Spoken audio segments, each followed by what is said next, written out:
And we have an issue that I wanted to cover this article about real estate. Like that's something that people keep, and I keep seeing it, and I get it.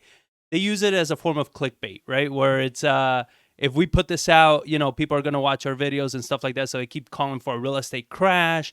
The market's gonna crash. The real estate market is gonna crash. Blah blah blah. So we've said it before, and we've said, exactly why we don't see it crashing is because we have a very low amount of inventory and a very high demand. So this article it talks about the U.S. housing supply gap in 2021.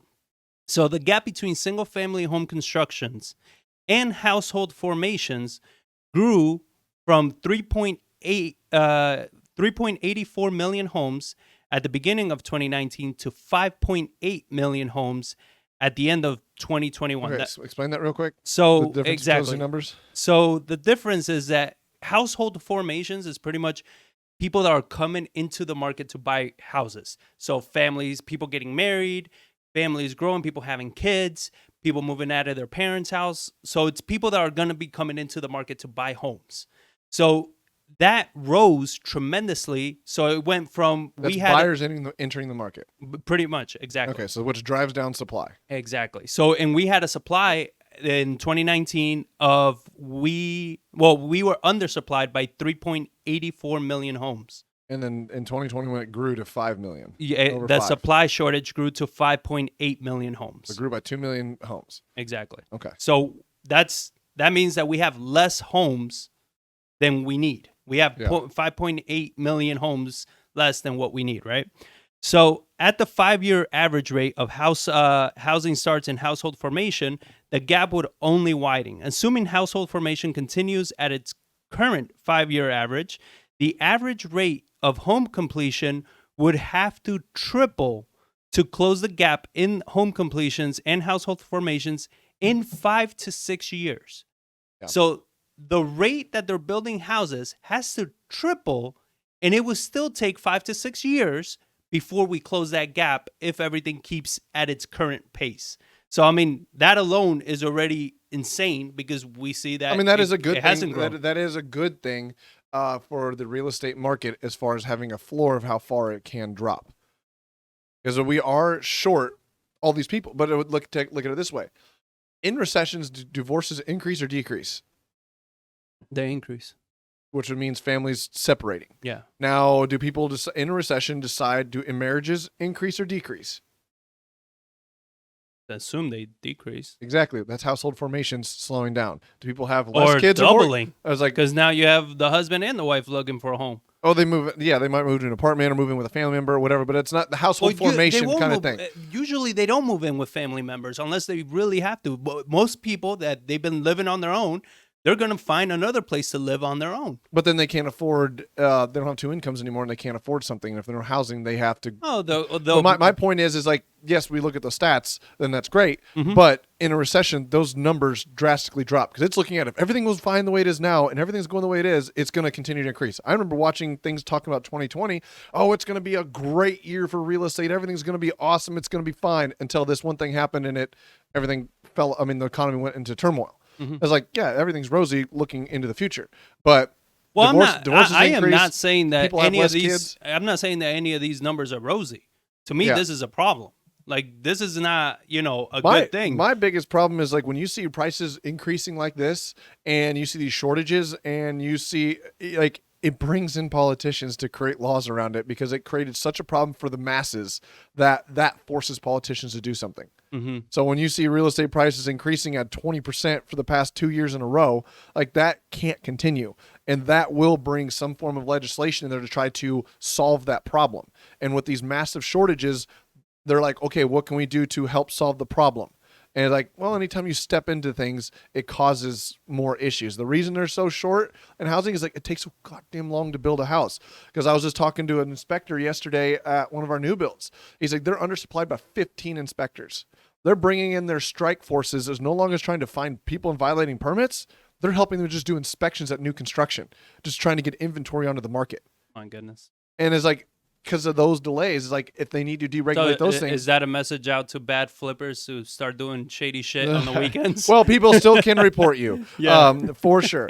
So that is, but those are all concerns of like, what is it going to do? Like, I know that the houses cannot keep increasing at the rate they're increasing at for much longer before it's like people can't afford it. Like rents alone up 13% this last month. Housing prices up 16%. I think we're at like 22 months of double-digit appreciation year over year in the median sales price. Like, plus, it's not double-digit. Like it just barely hit 10%. Like it's at 16%. Like I don't remember what the average. Past. I don't remember what the 12-month average is, but yeah, it's well into double digits. It's insane. And it's like it can't continue to increase like this because eventually people will not be able to afford it. And if you move into a recession and people aren't getting the increases, economies aren't expanding, and wages aren't rising anymore, right, that will put pressure on the housing market to be like, yeah, we're short all these homes, but nobody can afford them. So that especially when you have supply chain issues, that you have plywood at freaking $60 a sheet. You're trying to build a home, like your build cost just went through the roof now. Yeah, unless they come in and they just pump more money into it and drive prices down further and give out more stimulus. But that's, I think, what they're trying, like on a globe, like, yeah, that would work for the U.S., but globally. Would it though? I mean, that's kind of like. Well, it creates, I mean, I don't know. They could dump more money at it to see if the supply chain issue is fixed by new businesses filling in the gaps, by making credit available, like saying like, hey, by just paying them to do it. You have new loans available for these types of businesses that help supply chain issues. Yeah. But the problem is, we're at full employment again. Where are these new workers going to come from to create these new businesses? Because they have to eliminate old, what do they call them? Zombie companies. Yeah. That is like, they're just so bloated with debt and cash. Like they don't make money. They actually lose a little bit of money, but they can have access to so much credit that they can keep going. It's like you need some of those companies to fail to put labor into the market, because that's also the problem. Like you can create new loans for products, but you have to exclude the bad ones that they're like, yeah, okay.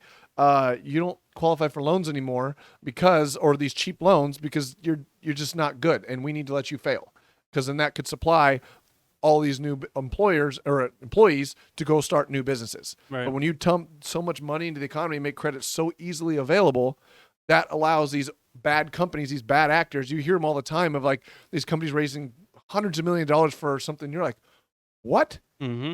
Well, we talked about this. I don't even remember which episode, but we talked about SPACs, right? Yeah, which is what it's pretty much allowing companies that should not be going public under these SPACs. And it's like they don't even have a product that they're selling. Like they're selling the promise of a product at some point. That's like that. It's extremely weak reasoning to make a company public. Yeah, and it's terrible. One of those podcasts I was telling you to listen to, and he's like, that's how you know you were like kind of getting into like bubble terry when it comes to SPACs. When somebody created a SPAC called Tesla. Yeah. Spelled differently, something like that, but he rode the curtails of Tesla. People Nikola. That's what it was. It was his first name. Oh, that's right. Yeah, it was Nikola. So people like Nikola Tesla. That was like Tesla. All right, let's do it. And he raised buku's amount of money off this SPAC just because of the name. And everyone saw like all these people getting rich off of Tesla, watching the Tesla stock go up and up and up. And all these people talk about, oh, look at all this money I'm making in Tesla. And they're like, well, I'm looking for that next big thing. And this Nikola thing, maybe that's a part of Tesla. And then he just made tons of money off of a SPAC that's like, this thing was worthless. And then it crashed and everybody else got left holding the bag. Yeah. So let's get back to the article, though, because it continues. It says, builders accelerated production, supply chain issues limit completions. So in 2021, 1.1 million homes were started, which is 13.4% more than in 2020. Home starts per 1,000 households increased sizably in 2021 from 7.9 in 2020 to 8.9 in 2021, indicating acceleration. The gap between housing starts and completion reached 16.1% more starts than completion. The recent high due to supply chain issues. So that is what we were talking about. They're starting a lot of homes, but they're not finishing them because when they're starting, the prices are going up so much. They've went up so much that's like we can't finish them because we're severely over budget now. and not everybody that's doing these homes are sitting on, millions. They're borrowing money just like everybody else is. So when plywood just goes up from freaking $20 to $60 in a matter of months, it's like, that's a massive jump in lumber prices, and when you're building houses, lumber is a big part of the build. So it continues that, let's see, the gap between housing, did that. And okay, so a decreased proportion of affordable homes, and this is what you were talking to, are being built and sold in 2021 compared to 2018 through 2020. Only 25% of new homes were sold for less than $300,000 in 2021, down from 42% in 2018. So that's a huge drop from 42% of homes being sold under 300,000 to down to 25%. It's what we were talking about. They can't build affordable housing. Like that's just a massive issue.